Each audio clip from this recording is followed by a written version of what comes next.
মাত্র ম্যাচ হয়েছে, তো অবশ্যই এখানে আমাদের এক্সপেকটেশন তো ভালো থাকবেই।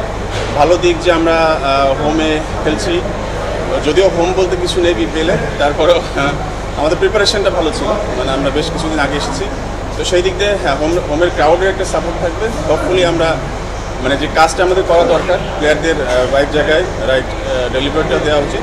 তো ইনশাল্লাহ আমরা আশা করছি ইনশাল্লাহ আমরা এখান থেকে হয়তো বা উইনিং ফেজে ফিরবো। আমরা ওখানে সেন্টার ওখানে প্র্যাকটিস করতে পারিনি, তবে এই একাডেমি গ্রাউন্ডে আমাদের প্র্যাকটিস হয়েছে, তবে হ্যাঁ প্রিপারেশনটা ভালো হয়েছে। তো সত্যি কথা বলতে কি যেটা মেনশন করলাম যে হোম গ্রাউন্ড বলতে কিছু নেই, যেখানে যাই না কেন চ্যালেঞ্জ থাকে আসলে কত দ্রুত আমরা এখানে নিজেদেরকে মানে মানিয়ে নিতে পারি, এখানেও সেই চ্যালেঞ্জ থাকবে। আইডিয়া আছে আমাদের কেমন উইকেট হতে পারে, তবে আবারও একই কথা বলছি যে অবশ্যই সেটা এক্সিকিউট করতে হবে যে আসলে মানে টিমের কী প্ল্যান আছে এবং পার্টিকুলার প্লেয়ার আসলে কী করতে পারে। সবসময় এই মেসেজটাই থাকে যে নিজের ন্যাচারাল ক্রিকেট খেলা এবং অ্যাট দ্য সেম টাইম নিজের জায়গা থেকে বেস্ট দেওয়া। আমাদের আপনি যেটা বললেন যে বড় প্লেয়ার নিয়ে, হ্যাঁ আমরা ওইভাবে টিম করেছি যারা অ্যাভেলেবেল থাকবে, বিশেষ করে আমাদের ফরেনগুলা এবং আমাদের দেশি যারা আছে আপনারা জানেন খুব ভালো করেই এই ফর্মেটে বেশ কয়েকজন প্লেয়ার আছে খুব ভালো খেলছে। তো লুকিং ফরওয়ার্ড যে তারা তাদের জায়গা থেকে নিজেদের বেস্ট দিতে পারে।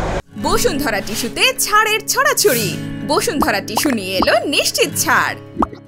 অবশ্যই ওনাকে তো অবশ্যই আমরা মিস করছি। আর যেটা বললেন ঘরের মাঠ, আসলে যদি এটা হোম কন্ডিশনে অ্যাডভান্টেজ নেওয়ার জন্য এখানে যদি অনেকদিন ধরে প্রিপারেশন নেয় একটা টিম বা অনেকদিন ধরে আপনার প্র্যাকটিস করে, সেই ক্ষেত্রে একটা সুবিধা থাকে, কিন্তু ওই বিষয়টা নিয়েই আসলে বিপিএলে জানেন যে কারোরই হোম কোনো সুবিধা পায় না। তো অবশ্যই যেটা আমাদের সাপোর্টার থাকবে, আমরা আশা করছি সাপোর্টার থেকে আমরা সাপোর্ট পাবো।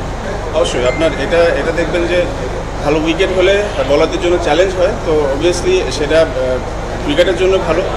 আমাদের কোচদের তো আসলে দায়িত্ব থাকে সবসময় প্লেয়ারদের মোটিভেট করা, প্লেয়ারদের আসলে ওয়ে বের করে দেওয়া কীভাবে ভালো ক্রিকেট খেলতে পারবে। তো সেখানে হ্যাঁ নর্মালি আমরা জানি যে সময়টা খেলা হয় কি উইকেটে বারবার খেলা হয় বা আপনার ব্যাক টু ব্যাক খেলা হয়, তো উইকেটটা একটু স্টিকি থাকে, সেখানে যদি ভালো উইকেট হয় অবশ্যই চ্যালেঞ্জের জায়গা আছে। তবে হ্যাঁ আমাদের বোলাররা গোড়া না এবং স্কিলফুল যে এটা আসলে নিজেদেরকে কীভাবে মানিয়ে নিতে পারবো। ইনশাআল্লাহ শিরোপা এখন স্টিল লং ওয়ে, আমরা একটা ম্যাচ খেলেছি, তো আমরা ম্যাচ বাই ম্যাচ যাবো যে আসলে কীভাবে আমরা আমাদের সেরাটা দিতে পারি। আর সিজনের শেষের দিকে আসলে জানা যাবে, অবশ্য লক্ষ্য থাকবে যে ভালো একটা রেজাল্ট। অবভিয়াসলি রংপুর তো ভালো টিম, আপনার আমরা ফার্স্ট ম্যাচে ভালো খেলেছি কিছু কয়েকটা জায়গার জন্য, আমরা যেখানে আরেকটু বেটার ক্রিকেট খেলে হয়তো বা দিন শেষে রেজাল্টটা আমাদের কাছে আসতো। অবশ্যই আমরা চেষ্টা করবো রংপুরের ছন্দপতন করার, ওদের সঙ্গে ভালো ক্রিকেট খেলতে হলে অবশ্যই আমাদের এই গেম খেলতে হবে, তো সেটা আমরা প্ল্যান করতেছি আসলে কীভাবে রংপুরকে আটকানো যায়। আমরা যেটা বললাম যে একই ধরনের প্রশ্নের উত্তর দিলাম যে আসলে ম্যাচ বাই ম্যাচ যেতে চাই। আমাদের দেখবেন যে এখানে লোকাল যারা আছে, এটা একটা প্রত্যেকটা টিমের উপরই কিন্তু আপনার লোকাল প্লেয়ারদের উপর অনেক কিছু ডিপেন্ড করে, কারণ ফরেনাররা কিন্তু যাওয়া আসার মধ্যে থাকে।